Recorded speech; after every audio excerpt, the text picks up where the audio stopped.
안녕하세요, 여러분. 오늘도 주님을 사모하여 말씀을 듣기 위해 나아오신 여러분을 환영합니다. 저는 C랩에서 섬기고 있는 이석주 간사입니다. 오늘 짧은 시간이지만 함께 말씀을 묵상하고 나눌 때 성령님께서 우리 모두의 마음을 조명해 주셔서 말씀이 깨달아지고 또 우리의 마음이 뜨거워지기를 소원합니다.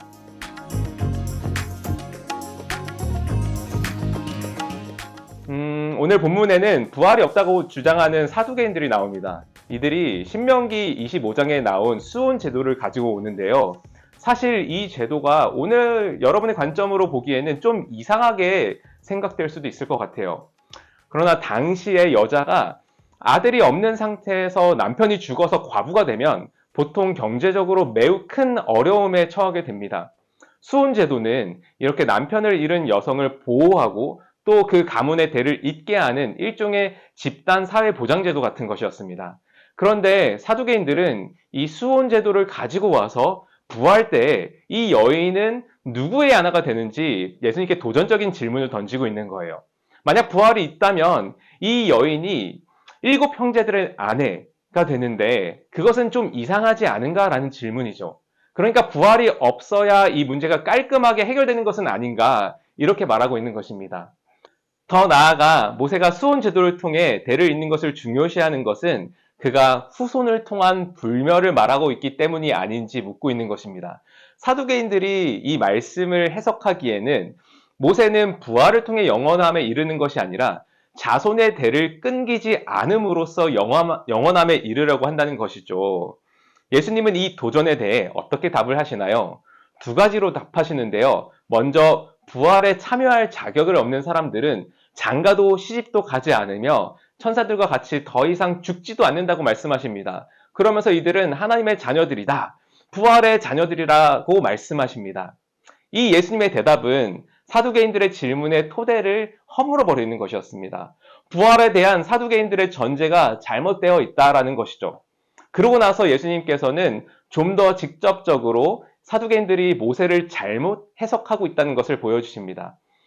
불타는 떨기나무 앞에서 모세가 하나님을 만났을 때 하나님은 스스로를 아브라함과 이삭과 야곱의 하나님이라고 소개하십니다. 여기에서 하나님은 아브라함과 이삭과 야곱의 하나님이었던 분이라고 소개하지 않죠. 현재 시제를 써서 지금도 이들의 하나님이라고 말씀하고 계신 것입니다.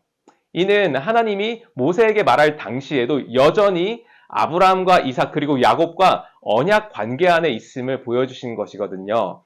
그렇다면 하나님과의 언약 관계 안에 있는 아브라함과 이삭과 야곱은 여전히 살아있어야 말이 되죠. 죽은 사람과 어떻게 지금 관계를 맺겠습니까? 그래서 예수님은 이렇게 결론을 맺으십니다. 하나님은 죽은 사람들의 하나님이 아니라 살아있는 사람들의 하나님이시다. 하나님에게는 그 모든 사람들이 살아있다라고 말씀하십니다. 사랑하는 여러분, 사두개인들은 모세의 율법을 가지고 와서 부활이 없다는 자신들의 주장을 증명하려고 했습니다. 여러분은 어떠신가요? 우리는 때때로 내가 원하는 것을 정해놓고 그 틀 안에 하나님을 맞추려고 합니다. 내가 가지고 있는 이해의 틀 안에 하나님을 우겨 넣으려고 합니다. 내가 가지고 있는 경험의 틀 안에서만 하나님을 이해하려고 하죠. 그 이해의 틀을 벗어난 하나님은 불편해서 옆으로 잠시 치워줍니다. 내가 원하는 모습에 하나님을 맞추고 하나님이 내가 원하는 소원을 들어주기를 원하곤 합니다. 그러나 여러분, 자기를 속이지 마십시오. 하나님은 조롱을 받으실 분, 경홀의 여김을 받으실 분이 아닙니다. 사람은 무엇을 심든지 심은 대로 거둘 것이라고 말씀하셨습니다. 우리를 찾아오신 예수님께서는 우리가 가지고 있는 생각의 틀을 바꿔주시길 원하세요. 예수님께서 사두개인들이 그토록 존경하는 모세도 살아있는 자들의 하나님을 만났다고 말씀하시며 부활이 있음을 보여주셨죠. 그리고 예수님께서는 십자가에서 죽으시고 부활하셔서 잠든 사람들의 첫 열매가 되어주셨습니다. 사랑하는 여러분, 온 우주 만물을 창조하신 하나님은 우리가 가지고 있는 어떤 틀보다 더 크신 하나님이세요. 하나님은 우리의 이성과 경험에 매이시는 분이 아니죠.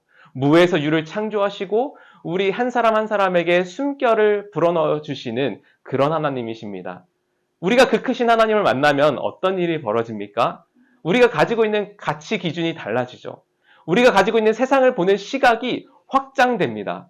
그리고 무엇보다 하나님의 자녀, 부활의 자녀로 살아가는 새로운 정체성을 가지고 살아가게 됩니다.